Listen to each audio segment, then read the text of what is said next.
Welcome back to the show, everybody. Mr. Pop That Thing, that's me. The one on the triple, the G.O.D. My ace, my monster, my mellow, the green monster, squish murder, and the congregation may be praised for watching my six. Bessie, Janine, Magdalene, the intern, Annalise, your girl and mom, Miss Marcy, K. Miss Marcy, hold down them unos, doses, thraces, and quadro, but most importantly, you. Yes, you. You're live right here with us, right here on Team Geo Rev TV, and yo, I am so happy to say welcome back to the Savage Era, baby. Oh yeah, Uncle Trip is back in that pro wrestling room, baby. I'm like, yo, I had to take a break for a minute, man, doing all that stuff. But yo, I know for real that, not everybody tunes in for this stuff, but this is for Uncle Triple, man. This is for my soul. Because I love me some pro wrestling, fam. And I'm like, yo, I'm just literally fresh off of watching Power Struggle, and we have got a whole lot of wrestling to catch up on, talk about. We're going to get into that Power Struggle, what's going on in the other feds, and we're going to have a preview of Full Gear. So, what Uncle Triple did, because, it's been so long, is that Uncle Triple took notes. You know what I'm saying? I took notes. You know what I'm saying? Wrote down some stuff that I know I want to hit, things like that. Like I said, we're going to talk about Power Struggle. We're going to get into a preview of a Full Gear and everything else that's been happening in the wrestling world, you know what I'm saying? So, according to my notes, the first thing I got on my notes is I want to shout out that match between Tracy Williams and John Gresham for the ROH Pure Championship.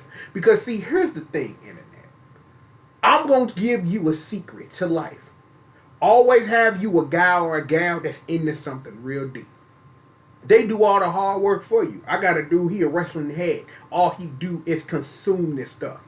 And a lot of times, stuff that I don't normally be paying attention to is stuff be like, yo, you need to get on this, you need to get on that. And there's another thing we're going to talk about a little bit later that I watched that had me like match of the year material. We're going to get to that. But yo, I watched that Gresham Williams match. Like, and it's like, the thing is also what I got from my guy was, again, I wasn't in the ROH when this was an active title, and understanding the history of people who've held the title like Bryan Danielson and CM Punk and things like that. I had no idea of like the legacy of the title, and knowing that always is putting in this work to bring it back, and it's wonderful, man. So shout out to John Gresham, man. Shout out to the Empire, all that old good stuff, man. Yo, it's a dope match. Definitely take a look at that, you know what I'm saying? I'm like, because the thing is, to be honest, before my guy told me to watch that match, the only thing I knew about it was Kenny King was on Wrestling with Regret, and that's my dude. Shout out to my boy Kenny King, the king of the night, you know what it is. And it's like, I heard about him, I'm kind of like, well, I don't really watch ROH that much anyhow, but then my ace dude came through, like, yo, you need to, if you don't do nothing else, watch this match, you know what I'm saying? So he hooked me up with Minor Club, you know what I'm saying? And I watched the match, and I'm like, and I was amazed at it, you know what I'm saying? Like, yo, just some good pro wrestling in your soul right here. Also, so I don't have to mention this when we talk about Impact, because we got a little Impact coming up later. Shout out to EC3. I'm like, hey, your first stop was over there in Impact, where, where Moose beat you, you know what I'm saying? You changed your own narrative, and now you went always beefing with folks. So this should be really interesting to see what's going on, because I saw the promo that he cut. You know what I'm saying? And it's just like, yo, it's going to be dumb. I cannot wait to see what EC3 does in ROH. And because of the ROH Pure Championship finals that I watched, I'm going to be paying a little more attention to ROH. So be ready for me to be talking about that in a little more stuff. You know what I'm saying? So, next on my list is Impact Wrestling. You know what I'm saying? Like, I'm going to be for real. Like, The way I get my Impact Wrestling now is I'm subscribed to the YouTube channel. So that is how I absorb Impact Wrestling, by trying to keep up what's going on. And, shout out to Marky G and the Shoving Squad. You can shove it, man, the Ring of the Hawk and all that old shit. So, you know what I'm saying? That's how I'm in Top 10 Wrestling, too. That's how I majorly keep up with Impact. Like, do I watch the product like I should? I have no way to technically access it other than YouTube and people talking about it. But work is being put in and things of that nature. But I do just have a couple of things. Is that something that I thought I was going to talk about towards the end of this is something that we can just sprinkle through all of this. When Black Wednesday happened, you know what I'm saying? It's like one of the questions that's going to be strung through all this is, who got the best of who got released from the WWE that day when all those people lost their damn jobs? Let's see. Because in my notes, I don't mention this anywhere, even though that's NXT. Drake Maverick was the one that made out like a damn bandit, because you literally got the fans behind you and got your job back, technically, when they had money to pay you. So there's that portion. When it comes to Impact, I'm like, Eric Young did some decent work. You know what I'm saying? You got the Good Brothers putting in work over there and things like that. Like Deanna Purrazzo doing some stuff like that. You know what I'm saying? So it's like I really think that even with EC3 coming over initially and making a whole bunch of noise, I really think that for real, that Impact really got like a whole bunch of good stuff. But there's another Fed we are going to talk about toward the end of this. Given what they acquired majorly, and the thing that it gives us may have been the Fed who made out like a bandit in that. But the thing and the story is right now, the thing is Rich Swann is the Impact World Champion. And I ain't saying nothing about that dude Rich Swann, but given like what I remember from watching YouTube clips and seeing what they was going on, it kind of seemed like that's what they wanted to do in the first place. But why did you have to literally put the title on Eddie Edwards for it to be taken by Eric Young for you to get from Rich Swann to get it? Now, I'm thinking about this from a story aspect. I get that. From the whole Eric Young sat up here and literally put that man on a shelf. So it's like if you really want your storyline to pop and you really want people to get interested, you need to build up something major. And the build for Rich Swann becoming the champion is great. Here's my issue though.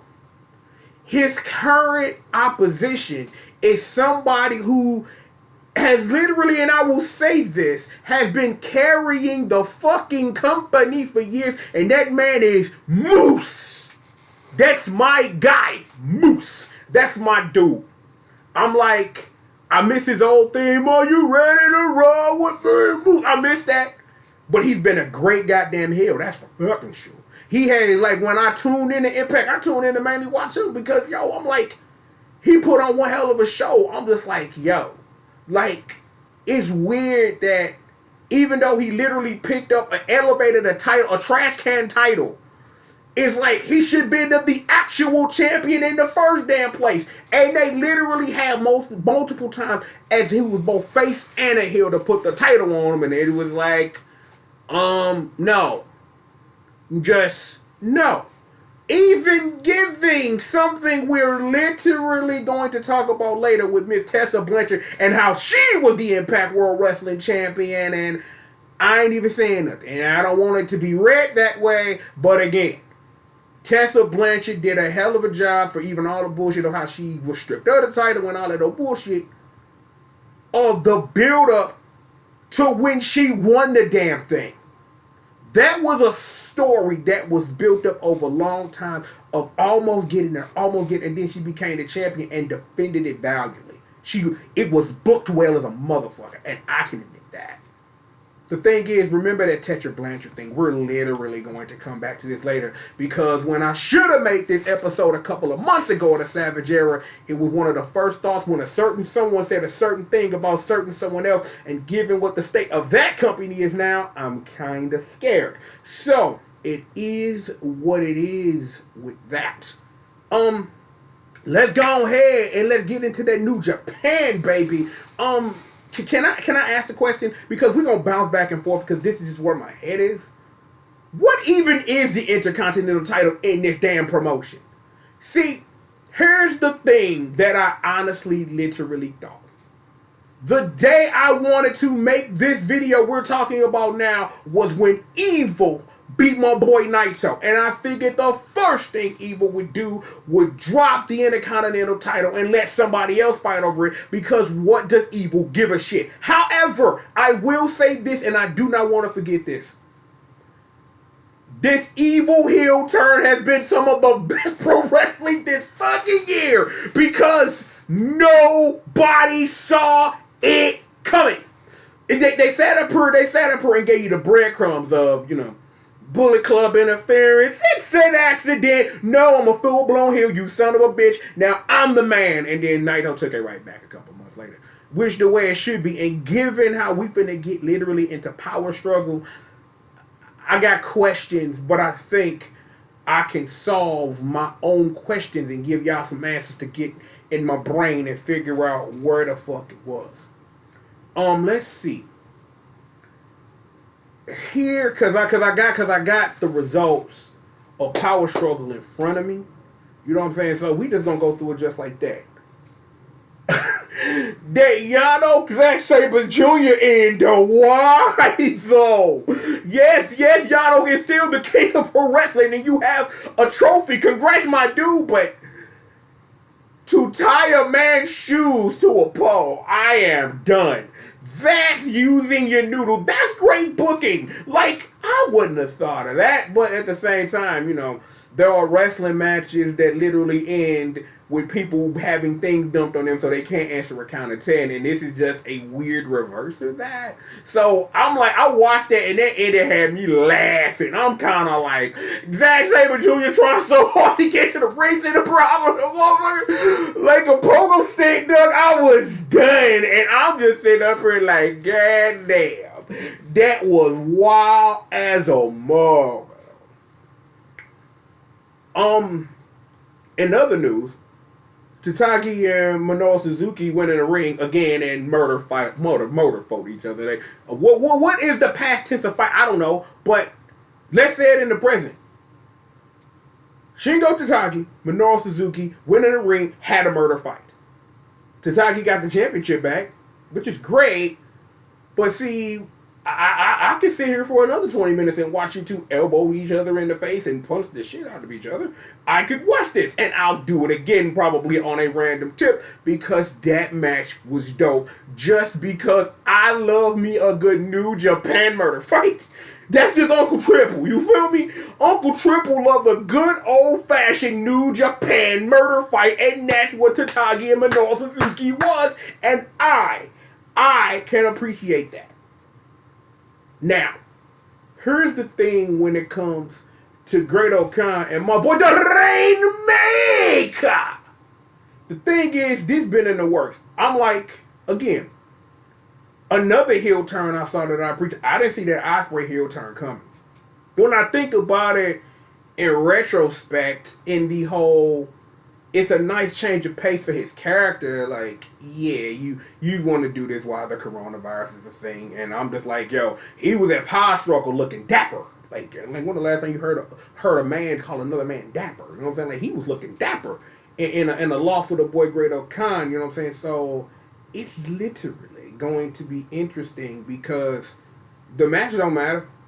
It's like it was cool, but that don't matter. What does? Ospreay and Okada and fucking Tokyo. Oh my god. I got goosebumps like cause that match is going to be hot like fire. That's gonna be I can't wait till when it's time for me to cover Wrestle Kingdom. And that's gonna be that match that's gonna be hot like fire. Swear to God. That's gonna be hot like fire. I literally cannot wait. Oh, my boy motherfucking Kenta, ever since August, got a briefcase. He just murdering people with a briefcase. I can appreciate Kenta Kobayashi walking around with a briefcase and murdering people. I'm okay with this. You should be okay with this too. But for real, just hitting people. So of course, you know what I'm saying. Him and Tanahashi went in there and put on the work. But the thing is that Kenta still got the belt. So after John Moxley is done dealing with that boy Eddie Kingston, we finna talk about that in a minute. I want to see Kenta and Mox. I want to see that. I'm literally going to pay good money to see Kenta and John Moxley have a murder fight in New Japan because they see bringing up the whole theming of Uncle Triple loves a murder fight. So it is what it is. I want to congratulate my boy Kota Ibushi, hit him back to back, but it don't matter, at least now.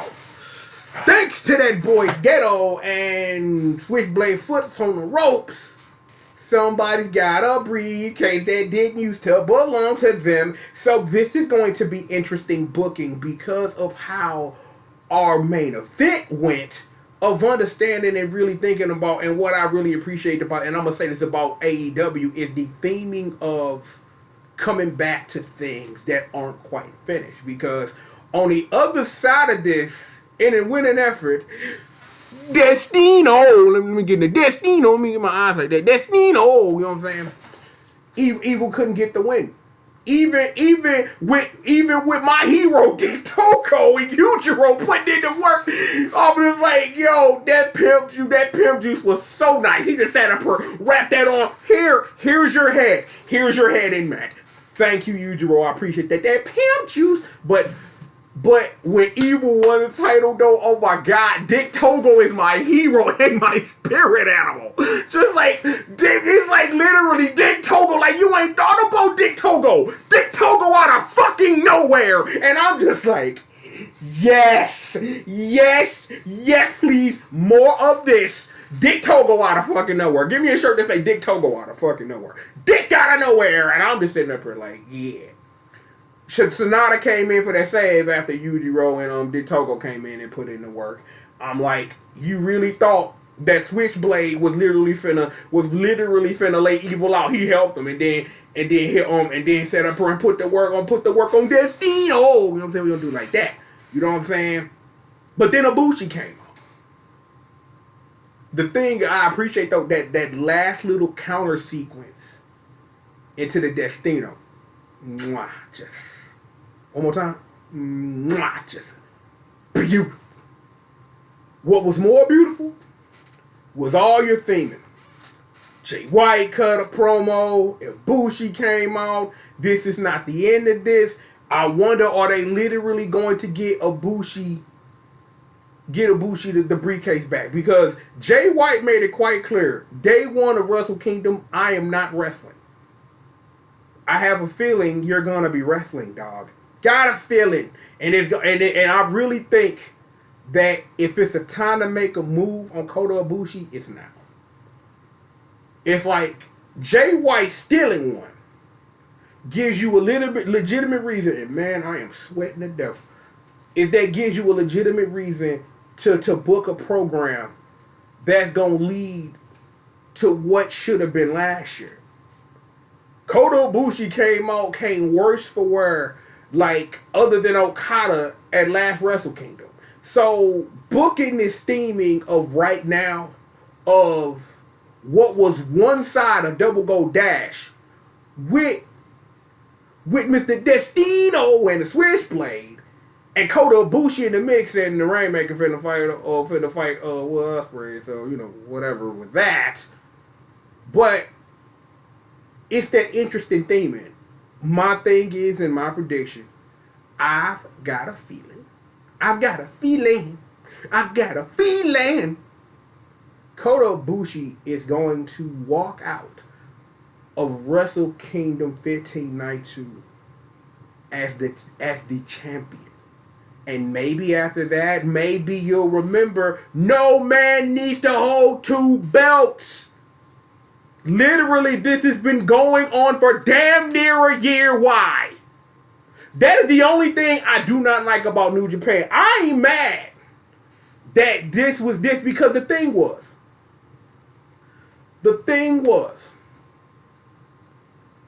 when Naito won it, it was this thing of it mattered. You know what I'm saying? He overcame all the odds, all the times of getting close but no cigar, and finally doing it. I understand why they never booked him to drop to sit up here and relinquish the Intercontinental title. At some point, you would have thought on some Bullet Club bullshit, Evil would have just handed one of the Bullet Club homies the title. Here, you can have this. Or something. You didn't book that either. Tetsuya Naito's the champion again, so 2021's got to be better than having a double champion. But you've had a double champion for a whole year again. The promotion hasn't lost a step, but I just sit up here and stare at this. It's like, why is this? You haven't unified the titles because you wouldn't do that. But why is one man holding two belts?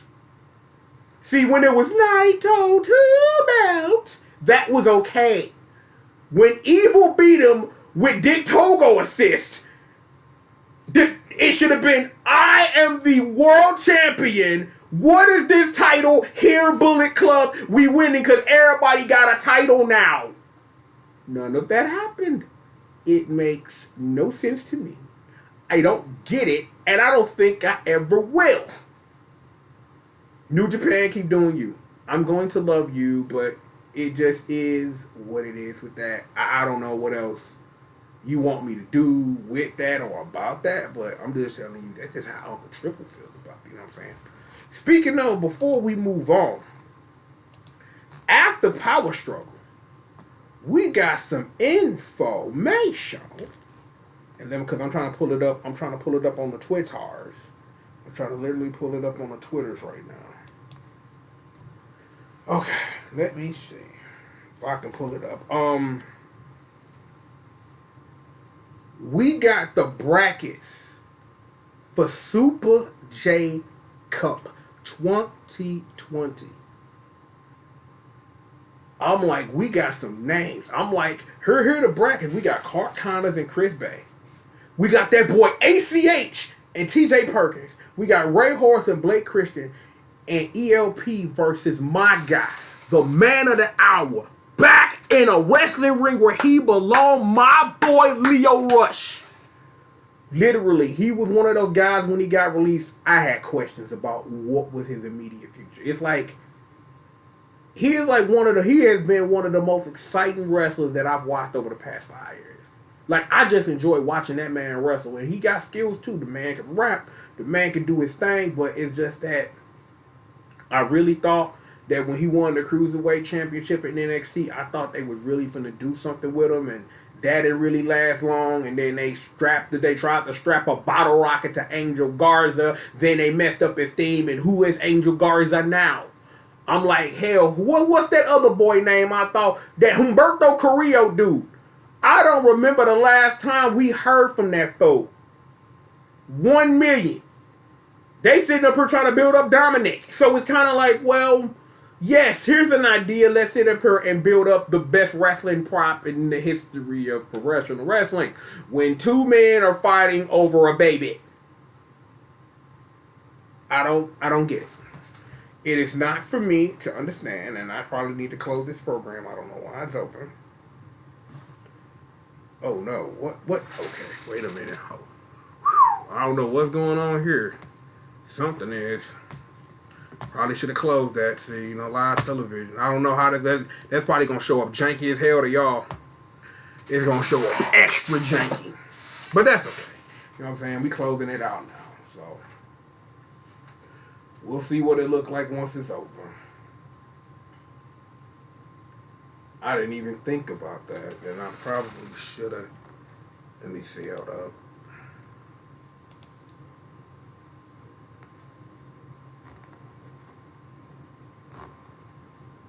Things are going on this computer right now. Literally, things are going on, and I don't know what it is. Like, Windows just closed, things is popping off all over the place. Let me see if I can help out just a little bit here. Close out a whole bunch of these a whole bunch of these Chrome tabs. Yeah, it's still recording too. Yeah.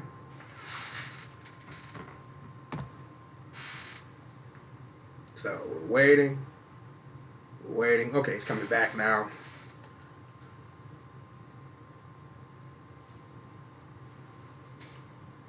The frame rate dropped down to 11. See, this is live TV. You don't mind? I'm gonna take a drink while I wait for the computer to sort this out. Cause trust me, this going up as is. Like, I'm like literally, we like 24 minutes into this. I'm not finna talk about 24 minutes of wrestling again. I'm not finna do that. It won't hit the same. It won't hit the same. Let me. Well, I guess it's gonna do something. I don't know. I'm gonna do something, but at least I probably want to bring back my notes. If I can even bring back my notes. Okay. It allowed me to bring back my notes. Okay, cool. So, let's see. As we sit here and we wait. Actually, what I'm going to do is I'm going to pause it right here and we're going to come right back. I'm going to try to get the computer a second to try to get his mojo back and we're going to finish this. So, just internet, give me a moment while I wait for the computer to do its thing, alright? Now, what was I saying before I was really interrupted by this computer being this computer? Oh, yeah, Leo Rush is wrestling in New Japan, so hell yeah. So, man, yo, Super J gonna be off the chain. Yeah, I'm going to be all deep up in it. I'm gonna be in there. So, there's that. Let's see. Where are my notes at right now? Oh!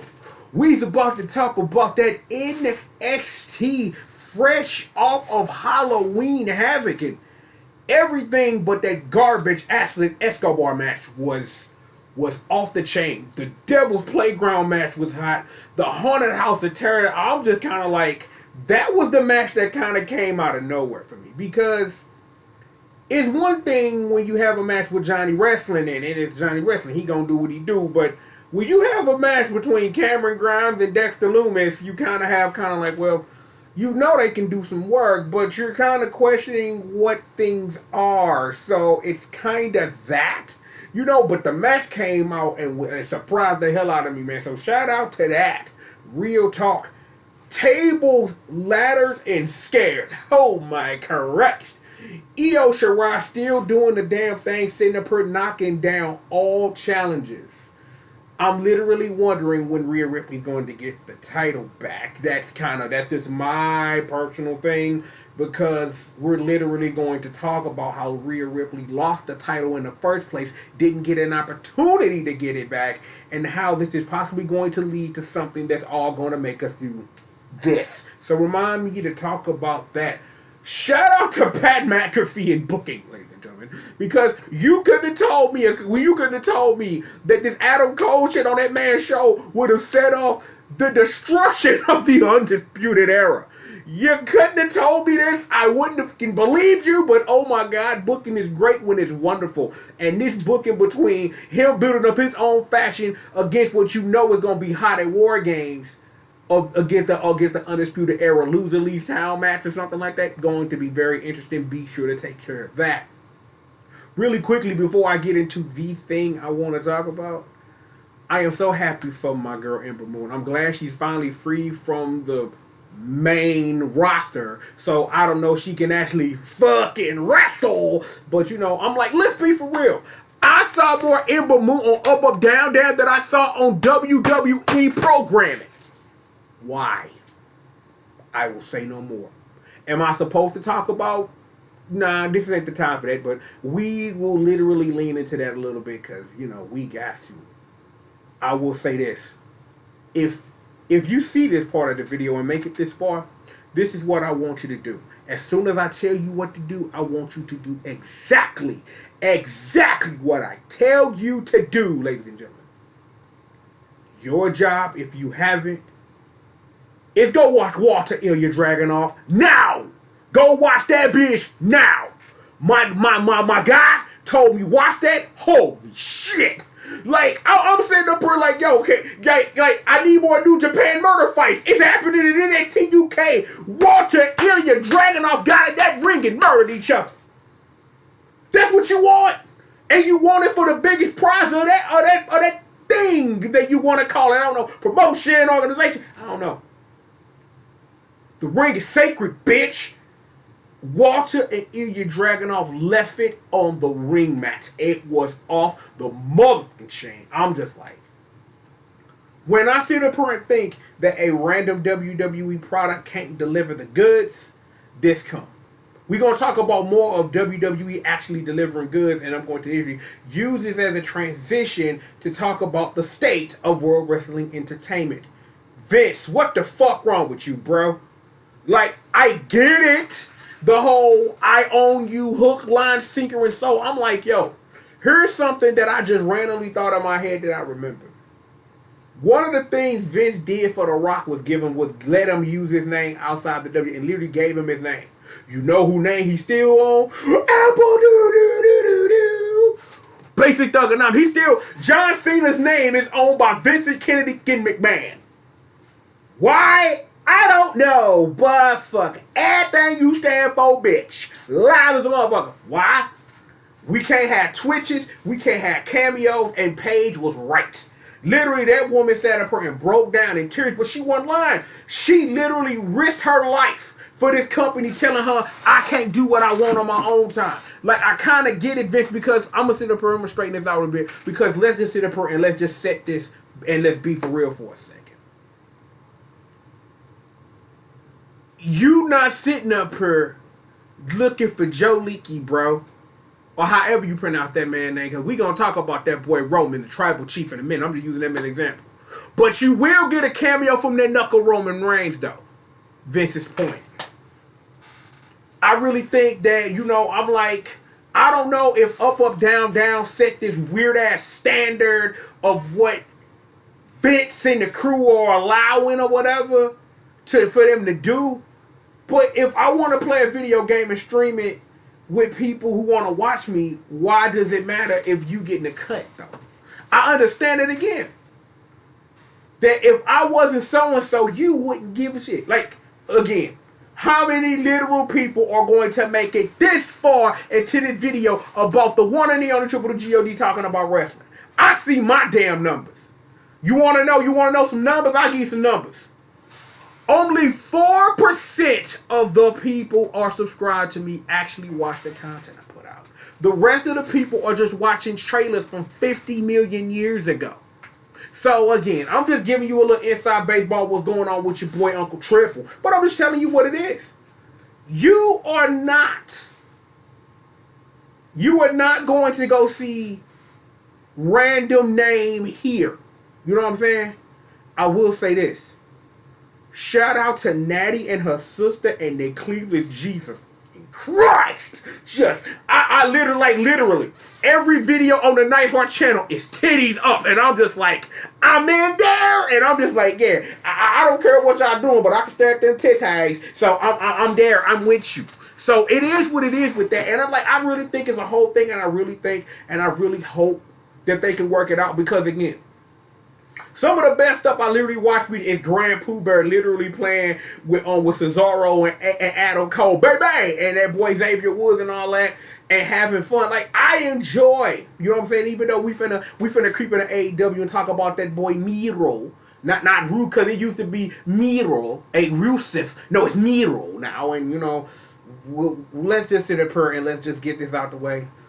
It ain't been the best time for Miro, but he murdered Trent Beretta though. So, you know, well, I'll give you that, dog. You are the best man. Don't put him in the accolade. Put him in the game over. I'll say that. I will say that on that end, I don't know how Miro is going to evolve into what he can be for AEW, but we'll see about that. We're going to talk about the other part of that a little bit later. Don't worry about that. I got you. We gonna talk about that. You know what I'm saying? Like, I'm trying to think. Did I talk about Deonna Purrazzo and Impact and how after all that bullshit, she's the Impact Knockouts champion, and they bring about the Knockouts championships, the Knockout Tag Championship? Like, you care, but that was just randomly in my head. So it is what it is. But I literally wondered, like, are they gonna be able to work that out? Because I know people were enjoying interacting with their favorite wrestlers in that way, and for Vince to be that dumb about it. You know what I'm saying? Like, these are independent contractors. They pay for their own doctors, their own rides or whatever. But somebody say something about union, you get scared of the mud. Because you literally been getting away with this murder since your daddy. So, I don't know. It's a shame that they had to shut down their cameos and their YouTube channels and this and this and that. These are human beings. Like, when they done wrestling, they allowed to have lives too. So, I don't know. I don't get it. And it just is what it is with that. And I'm going to let that be. We just going to throw that in the box. Because let's actually talk professional wrestling. The draft, ladies and gentlemen. Let's start with this. Even given the state of SmackDown right now with the tribal chief, if E don't beat Roman Reigns at WrestleMania, why the fuck did you break up the New Day?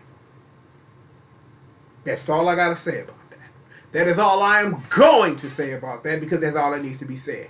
If E don't get a title run, why break up the New Day? E, given everything he did, is right for a title run right now. I really sit up here and really think about, ever since he came up from NXT to now, it ain't literally been a better time to put the title on him and give him a run.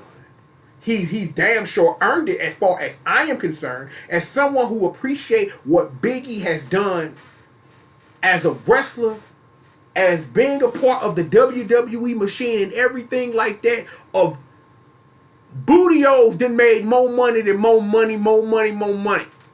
New Day print bread.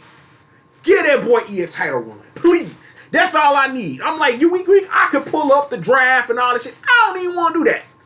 Give E a title run. We can still talk about the draft, about the stuff that matters. I love new Alexa Bliss. I'm finally glad she gets to spread her wings and embrace something new as a character. Because again, and we're gonna talk about her in a minute, Miss Bailey, is that I'm like, a lot of people didn't, and I said this before in the 70s, a lot of people didn't appreciate Bailey's heel turn, but I did, because understanding and knowing that it just wasn't about what Bailey put out there. It's a way to test what it is you can do, to go against the grain of what you've done. She could have been the female John Cena for her whole career, and nobody would have gave a shit. But she tried something different. This stuff with her and Bray Wyatt is masterwork. It is wonderful as hell. Real talk. Here's the segue. What Asuka doing? Oh wait, she's trying to damn nap. She on her YouTube channel, eating Mexican food. I love kind of China, and I'm just like, what is the Raw Women's Championship? It's seen that after all this stuff, and I will use it as a segue to Sasha, Bailey, and all this old stuff, it seems like Asuka's been lost in the sauce lately. But the thing is, they've done all this draft stuff, and it ain't nobody ready for Asuka. That's just what it is. Ain't nobody ready for my girl Asuka. But you've never been ready for my girl Asuka, so let's not sit up here and mince words. I will say this. I felt that the Bailey turn on Sasha was kind of weird, but for Sasha to get the one-up and we finna run it back again, I'm with you, but then we dropping everything for Survivor Series right now, so people will get along and we'll sort these things out next month or whatever, because after this, we start building the track to get on the train so then they can pull off to the road to WrestleMania. So that, it'll be because it'll be because the Royal Rumble sometime in January, and then we got everything else building up to the big show and things like that. Let's see. What else is on my list? Still trying to drop back into the draft. That boy Otis lost his gal. Your boy turned on you. They gave your briefcase to the Miz. I will say this. When Miz was running, talking smack, he should have been the champ then. He literally was the best thing of the fucking product. Ain't had a run since he had that run back in the day. With still the best intro to a WrestleMania ever. Because you can hate me now. I'm glad, John Morrison back and all that good stuff, but it's time for a Miz. It's time for another Miz run. Like, he done earned it. He another one of them dudes who has earned the right. You know what I'm saying? As far as performing at a constant and steady level, achieving what it needs to be done to be over in the company, give Miz a title run. I'm like, who you gonna cash in on? Because here's the thing, because I got something to say about that in a minute. I'm looking at my notes, is that I don't know.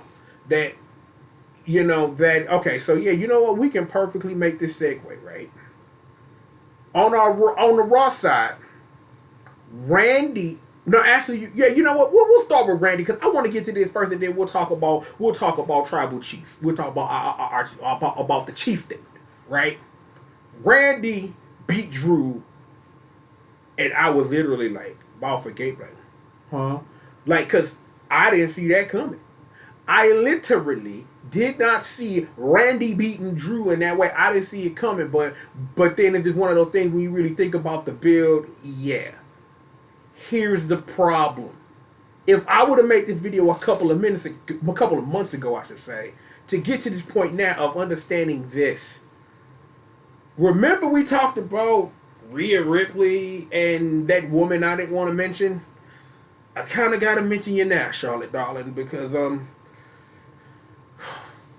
Charlotte is finna become the World Heavyweight Champion.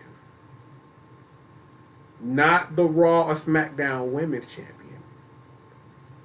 Charlotte is going to beat Randy Orton at WrestleMania. Book the shit. When Charlotte dropped the title to Io Shirai after randomly winning it at WrestleMania for reasons that still don't fucking make sense to me, Triple H said, we got a plan. Triple H's plan was, let's copy Impact. That was your plan, H. Put him in a Hunter Hearst. Pedigree the nigga and put him in a Hunter Hearst. Just mark my words. If they really actually go through with this, Charlotte is going to be the champion. She is going to be Randy at WrestleMania. Because, see, here's the plan. Charlotte wins the Royal Rumble and challenges Randy. It's the only thing that makes sense to do. Because you've literally been planting the seeds for this in interviews. And it's like, I get why you would want to do this. But when WWE tries to think they're being edgy and first, like first in comment YouTube first, they literally are going to put Randy Orton on a plate and feed the 14-time world champion to Charlotte Flair. This confuses me in a whole bunch of fucking ways. It does. Literally confuses me in a whole bunch of fucking ways. In ways that shouldn't make sense at all. I don't know what to do. I'm like, when I remember when I read that article when Triple H said that after she lost that takeover, it's like, really, this is your plan though. This is what you want to do. Okay. And as soon as Randy beat Drew, I looked around and was like, holy shit, this is gonna happen, bro. But here is my thing, though. How do you book it to the point where Charlotte wins the Rumble to challenge Randy Orton? That's my question. Because right now, he happened to win the title when it's, can't we all just get along time in WWE? But then when we start putting those tracks down and get ready to, build the train and then choo-choo to a 30-man and a 30-woman over-the-top battle royal, is how do you book Randy from after Survivor Series to WrestleMania? Because Drew got to get his rematch. But if you're going to build Randy Charlotte, how after you literally... Because see, here the thing is, the problem comes with how the hell they booked Drew in the first place. They booked Drew as an unstoppable killing king machine because he killed Bork. Literal murder fight, Bork kill Bork. He Bork kill Bork. So you have to book the dude who whoops Bork a certain way as the tribal chief, as we finna sit up here and not use this as a segue, but it's a segue anyhow. How in the hell do you book Charlotte Flair winning the Rumble to challenge Randy Orton to beat him on the grandest stage of all, WrestleMania, to become the champion? I don't know. But Charlotte Flair is going to be the World Heavyweight Champion. And I'm like, and the thing, like I said, it kind of scares me. Because when WWE be trying to do that extra bullshit, it scares the fuck out of me because how the girl be doing? Like, there's a total way you could try to do this and WWE could fuck it all the way up. And I don't know if I am ready for that shit show to happen. I don't know if I'm ready for that shit show to happen. But again, like I said, when they built it for Tessa Blanchard to do it, that was a slow burn to when she finally got over on Sami Callihan. it was a slow burn. It wasn't, booyah, instant, she's the champion now. No. She got closer and closer and closer and closer till she finally did it. The WWE has no idea how to book that way. At all. That's just history. So, I've said all I can say about this. It's going to be interesting to watch again. Like, I want to know what the bill going to be for Randy. Because, see, I don't know if, you got Edge going to come out of nowhere and spear him. Because that's probably... Oh, God.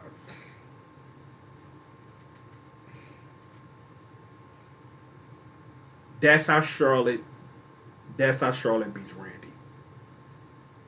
Edge costs him the title. So, Charlotte gets the win. Randy gets screwed so he doesn't look bad. You got Randy and Edge again. Yeah, that's probably the exact way they're gonna book it. So it's like what the state of the title is. It's like, when the last time you didn't see Oscar on television? I don't know. I'm like, the rest of WWE is like, y'all literally trading titles. Like, I don't know. I don't get it. It's just, thinking about this promotion make my head hurt sometimes. That's why I had to take a break from this shit. But it is what it is. I will use it as a perfect segue to Tribal Chief Roman Reigns. Paulie dangerously does it again. Like, I appreciate everything that it's been about this whole family thing. It's like, this is probably less the heel turns from the Usos, again, of what the bloodline should have been in the first place. They should have always been a faction. Roman, the cousins, I can't even think, Naomi, you know what I'm saying? The Rock making an appearance every once in a while, I don't know, things or whatever. Alpha and Seeker showed up, you know what I'm saying? And they said up her, they like, you the tribal chief, now you the man. So, I don't know. Like, I appreciate the heel turns, and I appreciate everything of what they're trying to do for Roman, what they could never do for John Cena. But see, here's the reason why this Roman shit is working and why a heel turn for John Cena never would. At the point where they had opportunities to turn John heel, they just didn't do it. And there were really, truly opportunities in storytelling where John Cena could have been the bad guy. It could have been compelling telling of a story. Here comes the money. Money talks. Here comes the money. And that's just what it was. The thing is, the streets was so sick of John Cena, motherfucking ass, is that they booed Roman at every opportunity if he wasn't surrounded by Seth Rollins and Dean Ambrose. And we can talk. Here's my segue to talk about Seth Rollins. Poor Seth Rollins.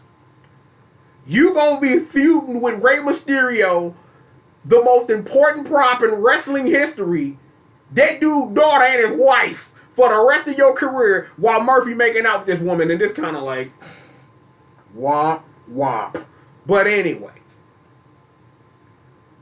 It's like the thing was, again, the same thing about Roman. It's like they had plenty of time to turn him heel. He could have been rolling with his cousins, but they were on different paths.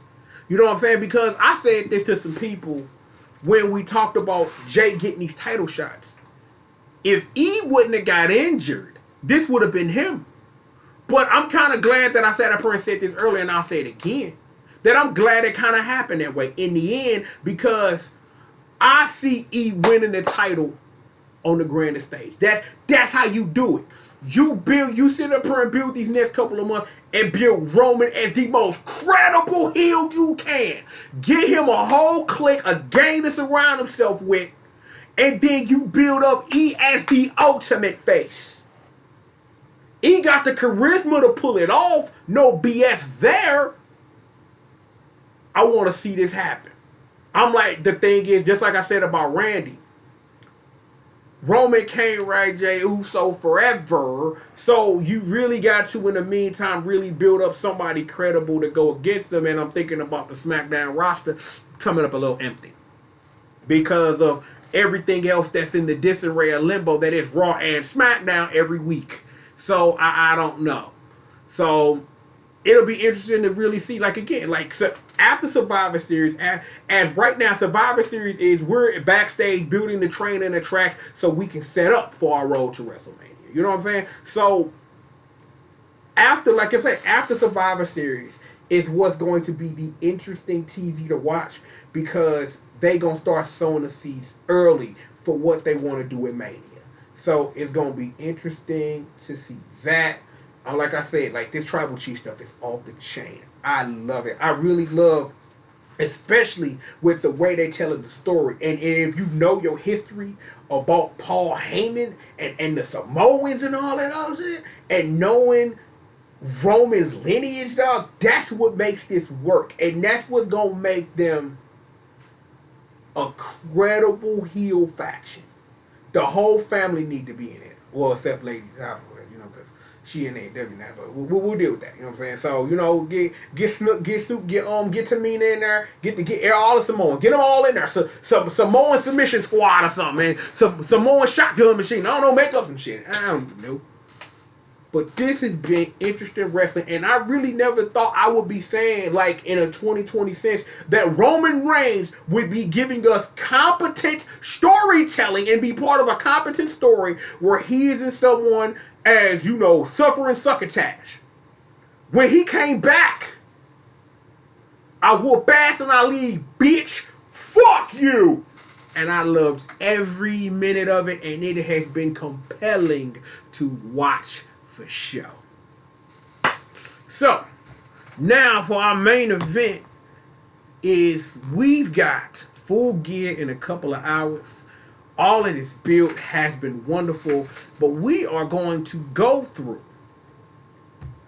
our card from the bottom to the top, just like this. Now, given that Serena Deeb is currently the NWA Women's World Champion, you really got to sit up here, and I got to say this. I appreciate Thunder Rosa coming out saying, fuck WWE. I'd never.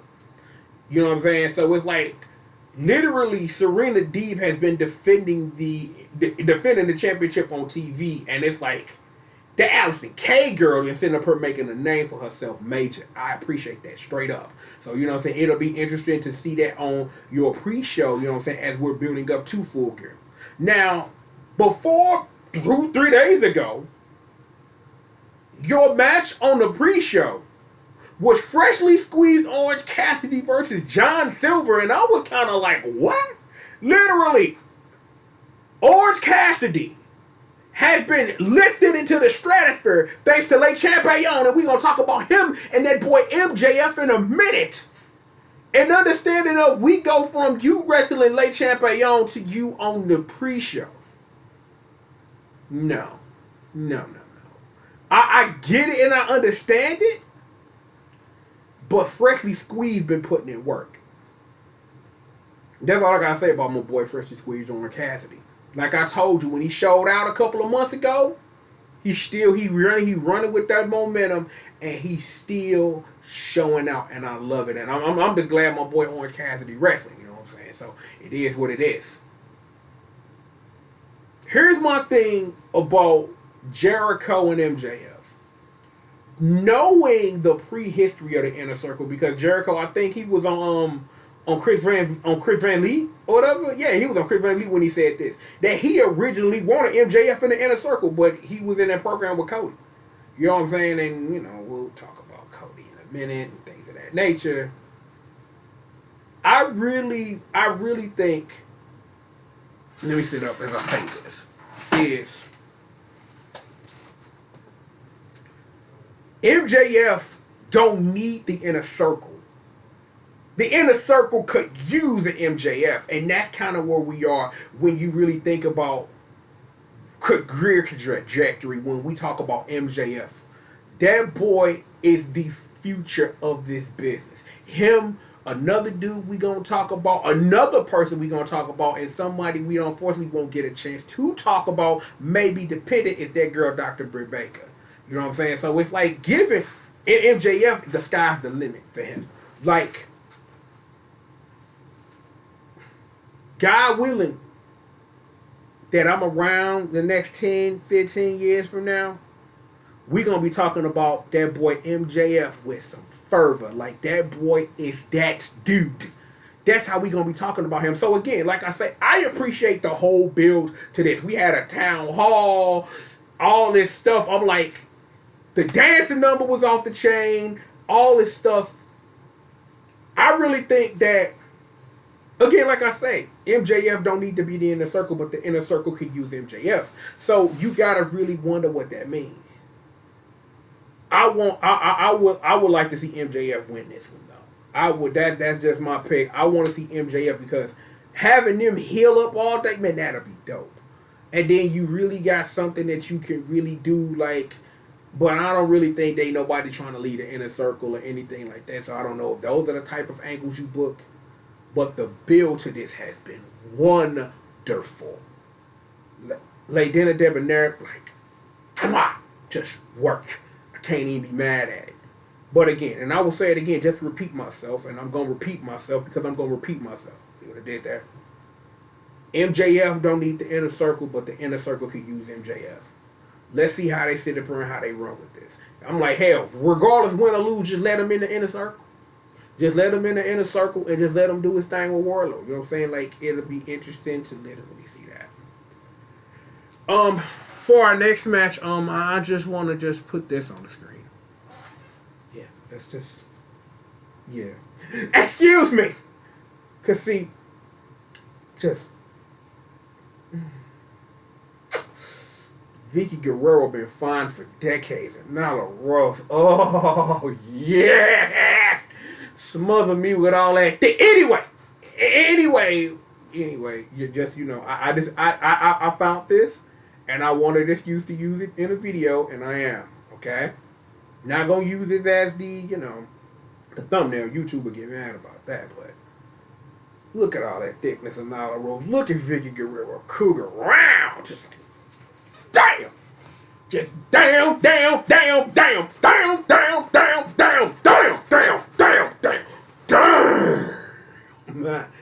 But seriously though, as I lean down and you look at this picture here, Hikaru Shida done whooped everybody. You know what I'm saying? I'm like, I'm just, again, you know what? I do get a chance to talk about my girl, Dr. Britt Baker. They want me to cheer for her because when she get the title, she gonna be the champion for a long motherfucking time. And that's all I got to say about Dr. Britt Baker. She is a role model for sure. It is what it is. Vicky Guerrero, in the little time she's been with Nyla Rose, has done wonders for her. Nyla Rose don't necessarily need Vicky Guerrero to get over, but it's wonderful and helpful. Hold that thought for a second. Okay. I'll take care of that in a minute. Anyway though. What did I just forgot. Okay. I remember what I said. Nyla Rose don't necessarily need Vicky Guerrero. Vicky Guerrero being there to be her mouthpiece and to handle that business or whatever, because Vicky Guerrero just get eaten. Vicky Guerrero is literally on fire. You see that woman? That woman like 50-something that dick. Jesus Christ. Anyway. The last time Nyla Rose and Hikaru Shida got into a ring, Nyla Rose was supposed to destroy Hikaru Shida, and Shida showed up. Shida showed up after all the build for that and won the title and has been the champ since and has defended it frequently, even given Corona craziness. I think, however, though, the Vicious Vixens might be a little too much for Hikaru Shida, and I think Nyla Rose is going to get the title. And I really think that Nyla Rose is going to keep it warm till they ready to pull the trigger on Britt Baker. But Hikaru Shida might come out the cut and literally surprise us all. So we'll just have to see about that. And say goodbye to this picture. We won't be needing it anymore. You want to know one of my favorite things to watch on YouTube? Sammy Guevara's blog. I watch it religiously every week. The Boy the Spanish God. I'm like, yo, it's so dumb. Like like if you not watching that Sammy Guevara blog on that vlog every week, you need to be watching that. Plug done. Regardless of that. The Elite Deletion. I'm gonna simply put it like this. Matt Hardy and Sammy Guevara do great work together. They do. I'm like, when you get that type of chemistry, especially between two professional performers doing what they do, this was an inevitability. This is going to be a fun one to watch. It probably won't be a winner. We're going to see a lot of fun stuff, a lot of things, a lot of stuff is going to be happening and going on. So be ready for that. You know what I'm saying? Hopefully Sammy can pull out the W, take some gangster ass bumps or something. But this is just going to be an attraction match. And it's going to be a fun attraction match because Matt Hardy never fails to deliver when he produces these types of matches. So just be ready for whatever the fuck that is. Okay?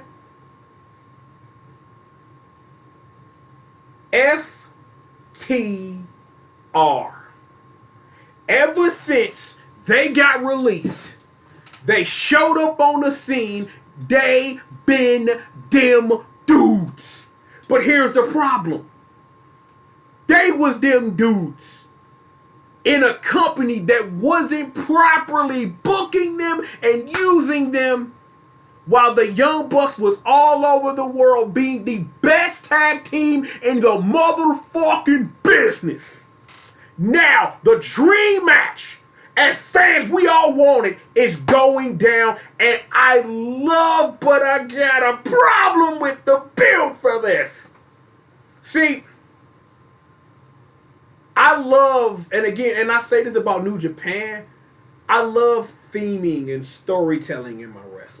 And how the Young Bucks got here was the reverse of how they didn't get the titles in the first place. Young Bucks learned a lesson. They got one over on Private Party, and here we are. Ever since then, Matt Nick Jackson have just been, super kicking people left and right. FTR has got the better of him, and I'm like, shout out to the legend himself, Tully Blanchard, and what he has done for leading FTR, and shout out to my boy, the perfection of perfection, my boy Sean Spears in the building. Just give him some love. He's not on the card tonight, but if I gotta say something about the OG, one of the greats of all time, Tully Blanchard, a tag team specialist in his own right, leading the charge for the boys FTR, it's gonna be dope. Let me scratch my ear for a moment because, see, here's my problem, right? Here's my problem, right?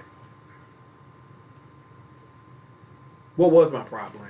Oh, if we don't win tonight, we won't challenge again. That same thing they did Cody in. I'm just like, I don't know what the point. You guys are executives of this company. I kind of sort of get it or whatever. But you didn't even have to put that stipulation in there. You could have just said, we are having a tag team wrestling match for the fucking titles. Let's just do this damn thing and let's just be done with it. Okay? Let's just be done with it. So, just gonna go one way or another. And if I find you, I'm gonna get you, whatever. This is going to be probably the tag team match of the year. And we already had one of those. This is the dream tag team match over the past decade.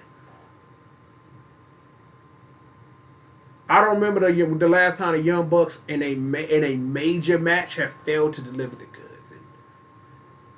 The boy Cash Wheeler and that boy Dax Harwood, they don't. They are with the gold or the best tag team in the world right now. Real talk. Like I think about other major tag teams and other promotions, ain't nobody from with FTR. That's just what it is. Rap. It just is what it is. This is gonna be one hell of a showstopper. I skipped the match because I'm trying to figure out how to really put this. I am a fan of Eddie Kingston. I have been for years. Since like literally like when I was really trying to research like what was up with Mox and stuff like that. But even before then, like I knew Eddie Kingston from like his impact runs and things like that. He just seemed like a cool dude, you know what I'm saying? Like I really dug his work, you know what I'm saying? So even given that, knowing the history now, and thanks to AEW for really providing that history of Mox and Eddie Kingston or whatever, how much this means to the both of them. This is personal. But here's the truth though. Mox finna get the better of Eddie Kingston. Unless they got other plans. Because see, given what the title picture is, and we're going to talk about our main event of the evening in a minute, I need that to come around. I need Mox to win because I want to see the come around. Because if you forget what the main event for this pay-per-view was last year, it was Jon Moxley by my boy Kenneth Omegas in that knockdown, drag out war. Explosives and barbed wire and shit. They had a death match, which Jon Moxley is very familiar with. I would love to see a death match for the AEW World Heavyweight Championship. I would. That'd be dope. I think it's like I don't because I'm saying it's in my head and I don't want to say it, but I'm just gonna let my brain just speak. Sometimes it's just enough to get to the dance and boogie a little bit. I don't see AEW putting the title on Eddie Kingston. Not that he's undeserving, but what kind of story do you tell with that? And that's kind of the thing. It's like, what's back for your thematic pausing and thematic movement? Isn't Eddie Kingston winning? Because you literally, if he wins, you have to find a story to tell after that. But what's the story you tell? What is it? I don't know. At the time I'm recording this video, I have no motherfucking idea. I don't know. Couldn't tell you. Wouldn't even know how to. But we'll see. This is because I know the history between Jon Moxley and Eddie Kingston wrestling-wise. And it's an I Quit match. Somebody is going to be taken to a hospital. If not both men. But somebody is literally going to have to say I quit. So what man in this war is going to do whatever it takes to make someone else say I quit? I really should have brought that up when I talked about Tribal Chief and Hell in a Cell or whatever. You know what I'm saying? I probably should have brought that up. So I'm bringing it up now. And also Sasha and Bayley did some work, but we was more talking about how the hell they gonna do with the title than we were the good matches they had at Hell in a Cell, other than some of the garbage that was available. Anyway, that boy Cody, soon to be Cody Rhodes once again, thanks to Legal Mumbo Jumbo. What in the fuck was that dog collar match? You only, and I mean what I say when I say this, only a man like Mr. Brody Lee can support you in a match like that. They went out to that ring and they murdered each other with a dog chain. Just violence. Mwah! Just violence to the nth. And it was wonderful. And Cody got the title back though. The other side of this is Darby Allin. Darby Allin and Cody have been doing this thing since the inception of AEW. It's always been close calls or losses or this or that. This is Darby's time. If they are ready to pull the trigger on Darby Allin, this is probably your final real opportunity at something major to pull the trigger on Darby Allin. If they don't do it now, it won't be a question of when they will. It'll be if. If Darby Allin lose tonight and they book it like that, I don't know how the hell you come back from that. I don't know how they would be able to ever build up Darby Allin as somebody credible. He got the fans behind him and all that, but when it comes to, again, your thematics of Darby Allin can never win the big one. And that was kind of a thing that I didn't talk about, especially like, when we talked about FTR versus the Young Bucks, of every time they went up the bat, when it was time, they swung and they missed. So that's why that match is a lot more important, given all of the thematic story in that. And it's the same thing for Darby Allin. If they don't pull the trigger, it's kind of a question of if you still can after the night. I want to see Darby win because it's like, I appreciate what Cody has done for the title, but he don't really need to hold it. That's a title. It's like, because for real, I'll say this, and it's like Cody even said it himself in interviews recently, and so is Arn Anderson. The TNT title is the workhorse title. That title was defended every week on television. And you need somebody that can not only represent the company, it's called the TNT title, for God's sakes, right? You need somebody who can represent the company, and I really think Darby Allin can be the face of this company.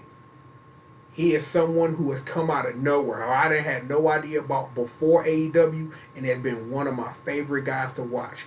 I really want him to get a run with this, like to really show and really give him a canvas to sit up here and paint on, to really show what he can do.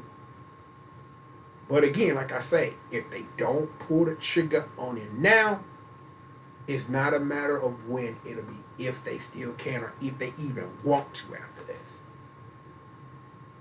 I'm pulling for Darby, but anything can happen, so it is what it is. It took a lot to get me here, but I'm gonna take my time. You got that boy, man, Hangman Page, and that boy Kenneth Omega. Now, I will say this. What was I finna say? Oh, this. It was the right time for this. Hangman and Kenneth Omega's held them tag titles way longer than they should have. That's just rap. But some of that stuff, they was the champions and they were feuding within a circle. So a lot of times the titles wouldn't even get defended. But when they were getting defended in wonderful matches. Like that match with the Young Bucks and Page and Omega. MOTY shit. But now, through all of your thematics, we've come full circle. And that's why I'm pulling, not only am I pulling for my boy Kenny Omega, because he is my favorite wrestler who is not Tetsuya Naito to watch. But on top of that, though, your thematics of Jon Moxley versus Kenny Omega for the title, and Kenny being a 1-to-1 seated, I want to see it. I'm like, the way he came back and did what he did in the opening round of Sunny Kiss, wow. Shout out to Penta El Zero Miedo and Ray Phoenix for that motherfucking classic. That was a classic. Like, them brothers went in that ring and they laid it out. I would be remiss if I didn't take 2 seconds of my time to mention that match was off the meter. If you ain't watched it, do it. Watch it twice, 3, 5, 10 times. That's how good it was. You know what I'm saying? Like, I got the stuff up here, and it's like, and I'm looking at, like, how they got there. It's like, Omega and Seattle Miedo put on a classic. I'm like, Wardlow fought Jungle Boy, and Cole Cabana got beat by Adam Page. And Adam Page, man, he did their work to put over Wardlow, but the thing is, even given what it was, you kind of knew at the juncture that we're not finna put Wardlow in a World Tournament #1 contenders final yet. He's just a big dude. It's like, you know what I'm saying? But he gonna have his time to shine. It's just not right now. We have literally been going around in circles with Hangman and Kenny Omega for the past year and some change now. It's time for the cash out. One man is going to face Jon Moxley. Because, again, like I say, my belief is it ain't going to be Eddie Kingston. I don't know what the hell would you do to make someone like Eddie Kingston say, I quit. But it's going to be interesting to see how they book that. when it comes to Hangman and Kenny Omega, it's Kenny Omega's time. And it's like, I haven't seen Kenny Omega like this since like right before he won the IWGP the first time. Like when he was on fire, that man was a blazing inferno of work. Kenny Omega was the best professional wrestler on planet Earth in any universe at that time. And I feel that energy coming from him again. So I got real confidence about what this is going to be. What happens to Hangman after this? Who knows? He just gonna probably go sit at the bar and have a nice blue and chill. We don't know. But it's gonna definitely be interesting to see where this goes. And Full Gear being a nightmare, I cannot wait for this, man. Hoo-wee! Yo, that's that, baby. That's everything I done covered by professional. Let me look at my notes real quick, man, before we go ahead and sign up out of here. Shout out to my hero, Duke Togo. You know what I'm saying? Dick Togo, choke niggas. You know what I'm saying? You know, it is what it is. You know what I'm saying? Like, wrestling been off the meter, even given all this craziness, man. Wrestling been off the meter. And I'm like, and I literally got into this and talked about stuff I don't normally talk about. Like, yo, shout out, man, to my dude who remained nameless for putting me on that pure tourney final, man, between John Gresham and that boy Tracy Williams. That match was nuts. I'm like, and again, like, I don't watch ROH like that, but I think they've gained a fan because I used to watch ROH for a minute because it used to come on the local TV channels like in the afternoon or whatever. So it's like when I was sitting at home on Saturday doing nothing, I flick through the channel and watch some ROH. So it is what it is with that. You know, Impact putting in some work, man. We talked heavily about New Japan. We talked heavy about NXT, where WWE is going. It's like, it's a lot of stuff going in with Full Gear tonight, man. Mwah. Just putting in the work. But seriously, though, we have got plenty more show for you, so please sit back, relax, and stay tuned with me. You know what it is that I'm Mr. Pop That Thing, the one and on triple the G.O.D. aka Mr. CRACK, hashtag entertainment's #1 dope man. And indeed, I am the baddest monster in existence, and don't you ever, ever, ever forget it. My ace, my man, my mellow, my guy, the green monster, Squish Murder, and the congregation. May you all be praised for what you do for holding down my six. I see you shooting. What up? You know what I'm saying? Like, I see you looking at me, girl. It is what it is. You know what I'm saying? Stephen A. in the building. You know what I'm saying? Double Pinky Zoe. You know what I'm saying? What's up? Choco and Vanille. Got Big Red in the corner. You know what I'm saying? It is what it is. You know what I'm saying? Got Big Red and Big Black holding the streets down. You know what I'm saying? Like, I see you, Candace. What's up? I see you, Allie. What's up? I see you, Queen. What up, man? The family. You know what it is, baby. And you got the Amiibo gang. You know what I'm saying? Link, Lady Paula Taylor. You got that got Pinky over there, and we got the Inkling girl. You know what I'm saying? I don't know if you can see that, but the light or whatever. But seriously, shout out to y'all. Let the beloved Betsy, Janine, Magdalene, the intern, Annalise, and your girl and mine, Miss Marcy, aka Miss Marcy, holding down them unos and doses, the races and quattros, bringing you this heat, the ladies of race. Thank you so very much. Yo, if you new to this, and because the numbers, I gotta assume you are, if you made it this far, hit the subscribe button, hit them bells, know when that crack coming out. You know what I'm saying? All my social media links down below, and if you want to support the show with your cash money, PayPal, Cash App, and Patreon. And shout out to my boy Drew K. Young Moneybags, and of course my brother Ron Bummer, my partner, and hence I hold me down on a Patreon tip. Always appreciate the love, fellas. Know that I do. We've got plenty of more show for you. Like, literally, like, I didn't expect this video to take this long, but it's some work that came out today that I'm quickly gonna go handle once I handle some other things, and we're gonna be putting out some work today. So be expecting a lot more from me this afternoon and this evening. Seriously. We've got plenty of more show for you, and that's for damn sure. And we'll be back, and when the Savage Era will be back tomorrow with the results from Full Gear. So, with all of that being said, we've got more show for you. Bang! And we've got it right after these commercial messages. Hell yeah, baby. Be back here tomorrow for the Savage Era for that Full Gear review. You know what I'm saying? More show after this.